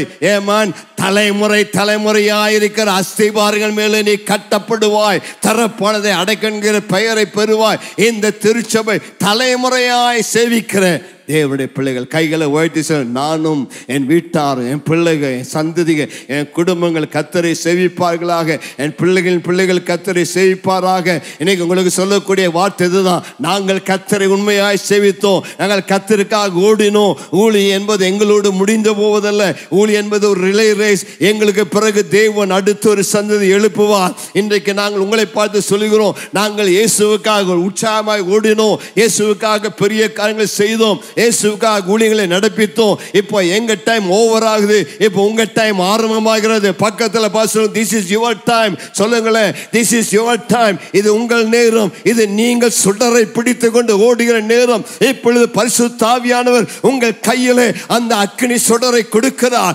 சுவிசேஷ சுடரை கொடுக்கிறார். உங்களை பார்த்து சொல்லுகிறார், மகனை எழும்பு, மகனை எழும்பு, this is your time, rise rise and go. இந்தியாவை சுவிசேஷமயமாக்க, கிராமங்கள் இயேசுவை குறித்து அறிவிக்க, ஒரு மிஷனரியாய் புறப்பட்டு உலகமெங்கும் நற்செய்தி அறிவிக்க தேவனை அழைக்கிறார். எழுந்து கர்த்தருக்காய் பெரிய காரியத்தை செய்யுங்க. நாங்க எங்க காலத்துல ஆண்டவருக்காக அநேக காரியங்களை செய்தோம். என்னுடைய வாஞ்சை, நாங்கள் செய்ததை விட நீங்கள் இன்னும் பெரிய காரியங்களை செய்ய வாஞ்சிக்கிறோம். பக்கத்திற்கு கை கொடு சொல்லுங்க, நீங்கள் ராட்சதர்களின் தோள்களை நிற்கிறீர்கள். சொல்லுங்களேன், நீங்கள் எங்க நிற்கிறீங்க? நாங்களாம் ஸ்பிரிச்சுவல் ஜாயன்ஸ். நீங்க எங்க நிற்கிறீங்க? எங்க தோல் மேல நிற்கிறீங்க. சொல்லுங்க, நான் பாஸ்டர் தோல் மேல நிற்கிறேன்னு சொல்லுங்களேன். பயப்படாம சொல்லுங்க, எங்க நிற்கிறீங்க? நாங்கெல்லாம் ஓடுனோம், பிரயாசப்பட்டோம், உழைச்சோம், தியாகம் பண்ணினோம், கண்ணீர் சிந்தினோம். நீங்க நாங்க பட்ட பாடுகள்லாம் பட வேண்டாம். இப்போ நீங்க ஜாலி எங்க தோல் மேல நிற்கிறீங்க. எங்களை விட 10 அடி உயரமாக இருக்கிறீங்க. அதனால தான் சொல்கிறான், பிள்ளை 8 அடி பாஞ்சா அப்பா 8 அடி பாஞ்சா. ஆமாம், நீங்கள் எத்தனை அடி பாய போகிறீங்க? கைகளை உயர்த்தி சொல்லுங்க, ஆண்டவரே எங்கள் தகப்பன் மேல் இருக்கிற அபிஷேகம் எங்கள் மேல் இறங்கி வருவதாக. இன்றைக்கு உங்களை பார்த்து சொல்லுகிறேன், என் மேல் இருக்கிற அபிஷேகம் உங்கள் ஒவ்வொரு மேலும் இந்த காலில் இறங்கி வருவதாக. தேவனுடைய வார்த்தை சொல்லுகிறபடி, உண்மையில் இருக்கிறேன் ஆவியும் நான் உன் வாயில் அருளிய என் வார்த்தைகளும் இது முதல் என்றென்றைக்கு உன் வாயிலிருந்தும் உன் சந்ததியின் வாயிலிருந்தும் உன் சந்ததியினுடைய சந்ததியின் வாயிலிருந்தும் நீங்குவதில்லை என்று கர்த்தர் சொல்லுகிறார். இது எனக்கு அவளோடு இருக்கும் என்னுடைய உடன்படிக்கை என்று கர்த்தர் சொல்லுகிறார். நல்ல கைகளை உயர்த்தி பெற்றுக் கொள்ளுங்க, கைகளை உயர்த்தி பெற்றுக் கொள்ளுங்க. ஆண்டவரே, இன்னைக்கு எங்க தகப்பன் மேல இருக்கிற அபிஷேகத்தை பெற்றுக் கொள்கிறேன். எங்க தகப்பன் மேல, எங்க பாஸ்டர் மேல இருக்கிற அதே அபிஷேகத்தை, அதே கிருபையை பெற்றுக் கொள்கிறேன். ஆமென்.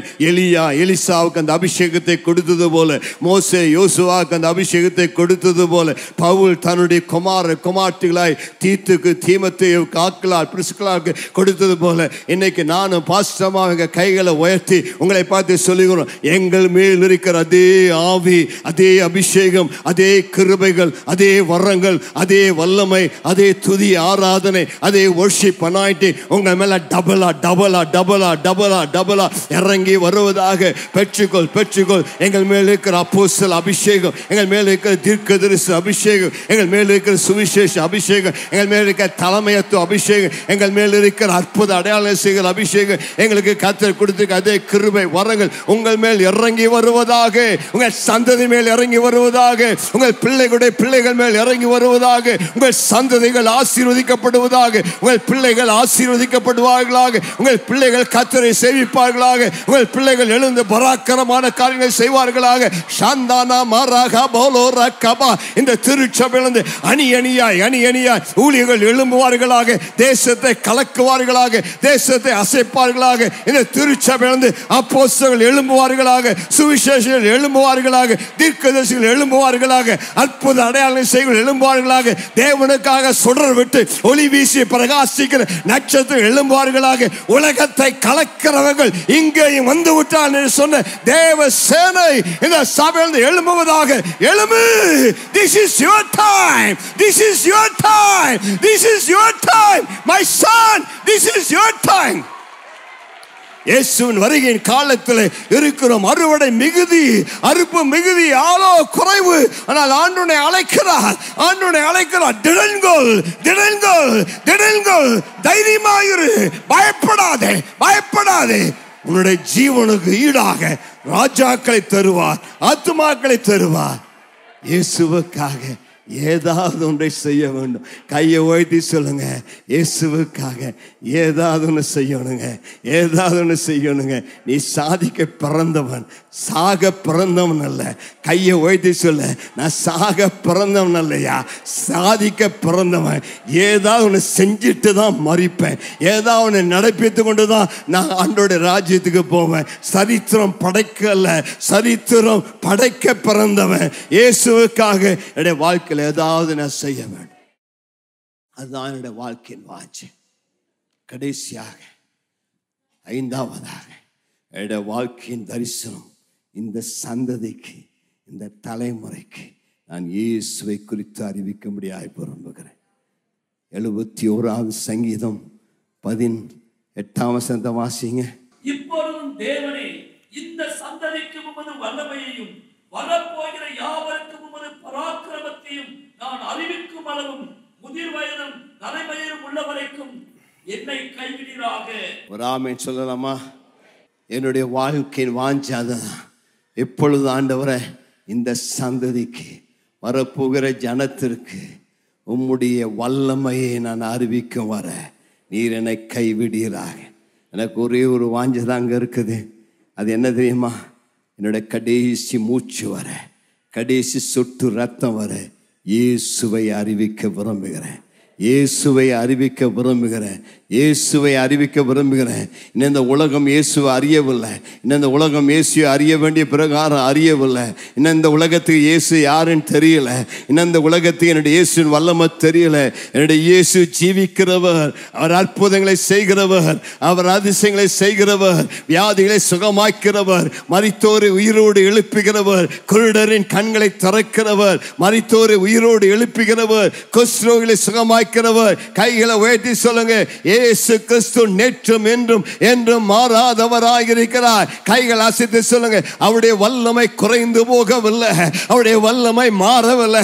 அதே வல்லமை, அதே அபிஷேகம் இன்றைக்கு உனக்குள் இறங்கி வருவதாக நீ கையை உயர்த்தி சொல்ல வேண்டும். இந்த தலைமுறைக்கு நான் இயேசுவின் வல்லமை வெளிப்படுத்த வேண்டும். என் மூலமாய் குருடர் சுகமடைய வேண்டும், என் மூலமாய் சப்பானில் நடக்க வேண்டும், என் மூலமாய் அற்புதம் நடக்க வேண்டும். அருமையான தேவ ஜனமே, இந்த 70 ஆண்டு காலத்தில் கர்த்தனை கொண்டு அநேக அற்புதங்களை நடப்பித்திருக்கிறார், என்னை கொண்டு அநேக பலத்த செயல்களை நடப்பி இருக்கிறார். என் மூலமாய் அநேக வியாதிகள் சுகமாயிருக்கிறார்கள், என் மூலமாய் அநேக மலட்டு கற்பங்கள் திறந்திருக்கிறது, எங்கள் ஊழியத்தின் மூலமாய் அநேக மரித்தோர் உயிரோடு எழுந்திருக்கிறார்கள். ஆனால் இன்றைக்கு சொல்லுகிற, அது போதாது ஆண்டவரே, அது போதாது ஆண்டவரே, இன்னும் வல்லமையானை நிரப்பும், இன்னும் அபிஷேகத்தானை நிரப்பும். எப்படியாவது உம்முடைய வருகைக்கு முன்பதாக ஒரு கூட்ட ஜனத்திற்கு இயேசுவை அறிவிக்க வேண்டும். இயேசுவே ஆண்டவர். இந்தியா ரட்சிக்கப்பட வேண்டும். இந்தியாவில் 140 கோடி மக்கள் இந்த இயேசு யார் என்பதை அறிய வேண்டும். மண் கணக்கில் துவக்கப்பட வேண்டும். இந்த இயேசுவை அறிவிக்க வல்லமையால் நிரப்புங்க, அபிஷேகத்தால் நிரப்புங்க. ஆதி அப்போஸ்தலர் காலத்தில் நடந்த அதே அற்புதங்கள் எங்கள் மூலமாய் நடப்பதா? சந்தாலா ராமாக்கா, இன்னைக்கு உன் கையில வல்லமை இறங்குது, உன் கையில அபிஷேகம் இறங்குறது. நீ போய் கை வச்சா வியாதி சுகமாகும், நீ போய் கை வைத்தால் அற்புதம் நடக்கும். Receive that anointing, receive that miracle, receive that anointing. பெற்றுக்கொள், பெற்றுக்கொள், பெற்றுக்கொள். கர்த்தர் உங்களை கொண்டு பயங்கரமான காரியங்களை செய்ய போகிறார். அதே அபிஷேகத்தை கர்த்தர் உங்கள் பேரிலே வைத்திருக்கிறார். அந்த நோக்கத்திற்காக தான் இந்த சபையிலே கர்த்தர் உங்களை கொண்டு வந்து நிறுத்தி இருக்கிறார். அவருடைய வல்லமை குன்றி போகவில்லை. அவருடைய வல்லமை மாறவில்லை. அவருடைய உயிர்த்தெழுதலின் வல்லமையை கர்த்தர் ஒவ்வொருவருக்குள்ளே வைத்திருக்கிறார். நல்ல சில நிமிடங்கள் கரங்களை தட்டி அந்நிய பாஷையில பேசுங்க. கர்த்தர் ஏதோ ஒன்றை உங்கள் ஆவிக்குள்ளே இறக்கி கொண்டு இருக்கிறார். Something is important in your spirit. ஒரு தரிசனம், ஒரு வாஞ்சை, ஒரு வைராக்கியம், ஒரு பாரம் கர்த்தர் உங்களுக்குள்ளே இறக்கி கொண்டு இருக்கிறார். ரபல ரபசியா, நீங்கள் வாழ்வதற்கான நோக்கம் கர்த்தர் உங்களுக்குள்ளே உணர்த்தி கொண்டு இருக்கிறார். ஓ, நான் எதற்காக பிடிக்கப்பட்டேனோ அதை பிடித்துக் கொள்ளும்படி நான் ஓடுகிறேன், அதற்காக நான் வாழ்கிறேன். இன்றைக்கு நீங்கள் கேட்ட செய்தி வாழ்க்கையை அப்படியே உங்களுக்கு எடுத்து கொடுத்த ஒரு செய்தி. ஆண்டவருடைய வார்த்தை சொல்ற மாதிரி நாம் நடமாடும் நிருபங்களாக இருக்கிறோம். பாஸ்டர் கொடுத்த அந்த செய்தியில கிட்டத்தட்ட 43 வருடம் அவருடைய வாழ்வின் பயணத்துல நான் கூட நடந்தபடினாலே அத்தனையும் உண்மை. இன்னும் சொல்ல வேண்டியது எத்தனையோ உண்டு. ஆனா I know that is life. அவருடைய வாழ்விலிருந்து இன்றைக்கு இதயத்தை திறந்து கொட்டின அந்த வாஞ்சைகள் திருச்சபையில் இருக்கிற ஒவ்வொருவரையும் நிரப்ப வேண்டும். நமக்குன்னு வாழ்ற வாழ்க்கை என்றோ மடிந்து மறைந்து போகும். ஆனா இயேசுவுக்கு என்று வைராக்கியமாய் வாழ்கிற வாழ்க்கை என்றும் மறக்கப்பட முடியாத மறுரூபமாக்கும், மக்களுக்கு ஆசீர்வாதத்தை தரும். அதுதான் இதய துடிப்பு. அதுதான் எங்கள் வாலிப வயதில் அந்த கர்த்தர் எங்கள் உள்ளத்துல கொடுத்த ஒரு வைராக்கியம். எங்களுக்குன்னு வாழ்ற வாழ்க்கை அல்ல, அவருக்குன்னு வாழ்ற வாழ்க்கை 100க்கு 100 அர்ப்பணித்து வாழ்ந்து கொண்டிருக்கிறோம். That is a glorious life.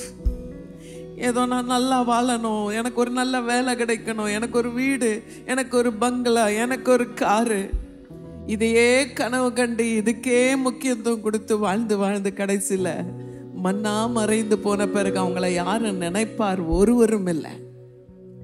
ஆனா நான் ஒரு ரகசியத்தை சொல்றேன். இயேசுனா அவர் நோக்கத்துக்காக, அவர் அழைப்புக்காக, அவர் இதய துடிப்புக்காக நிறைவேற்ற ஓடுகிற வாழ்க்கை அது மகிமையான வாழ்க்கை. நீங்க கேட்காத நன்மைகள், ஆசீர்வாதங்கள் உங்களுக்கு பின்னாடி ஓடி வரும். அது ஒரு பொருட்டல்ல. ஆனா அவர் இதய துடிப்பையும் நோக்கத்தையும் நிறைவேற்றி வாழ்கிற அந்த மகிமையான திருப்திகரமான வாழ்வு போல இந்த உலகத்துல ஒரு வாழ்க்கை இல்லை. அதை தான் இந்த காலவெளியில ஒவ்வொருவரும் பெற்றுக்கொள்ள வேண்டும். நல்ல கரங்களை தட்டி ஆண்டவரே, அந்த அபிஷேகம் எங்க பேர்ல ஊற்றப்படட்டும். அந்த அபிஷேகம் எங்கள் ஒவ்வொருவர் மேல இறங்கட்டும் ஆண்டவரே. ரபல ரப சிக்கல ரபஸ்யம். ஏதாகிலும் இந்த ராஜ்யத்துக்காக உம்முடைய நோக்கத்தை நிறைவேற்றி வாழ எங்களை சபையாய் அர்ப்பணிக்கிறோம் ஆண்டவரே. பாஸ்டர் உள்ளத்துல இருக்கிற அந்த வாஞ்சைகள், அந்த தரிசனங்கள், திக்க தரிசன நோக்கம், இந்த வாழ்க்கை அப்படியே இன்றைக்கு ஒரு திறந்த புத்தகமாய் எங்களுக்கு எடுத்து காண்பித்தது. எங்களை ஒவ்வொருவரையும் ஆண்டவரே நீர் உற்சாகப்படுத்தினீரப்பா. அந்த அடிச்சுவடுகளிலே நாங்களும் வாழ எங்களை அர்ப்பணிக்கிறோம்.